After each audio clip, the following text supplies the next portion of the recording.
சங்கீதம் 30 அதனுடைய 11வது வசனம், என் புலம்பலை ஆனந்த களிப்பாக மாற பண்ணினீர். உங்க புலம்பலை ஆண்டவர் ஆனந்த களிப்பாக மாற்ற போகிறார். உங்க புலம்பலை அவர் அறிந்திருக்கிறார். நீங்கள் எதற்காக ஒவ்வொரு நாளும் புலம்பிக் கொண்டிருக்கிறீர்களோ அந்த புலம்பலின் சத்தத்தை அவர் கேட்டுக்கொண்டிருக்கிறார். நிச்சயமாகவே உங்க புலம்பல் மகிழ்ச்சியாக மாறப்போகிறது.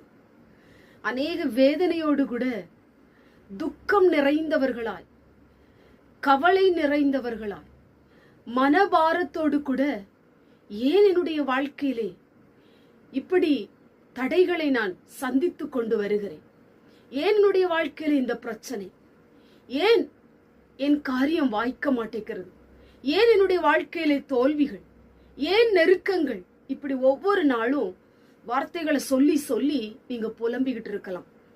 கர்த்தர் இன்றைக்கு அந்த புலம்பலின் இரட்டை கர்த்தர் களைந்து போட போகிறார்.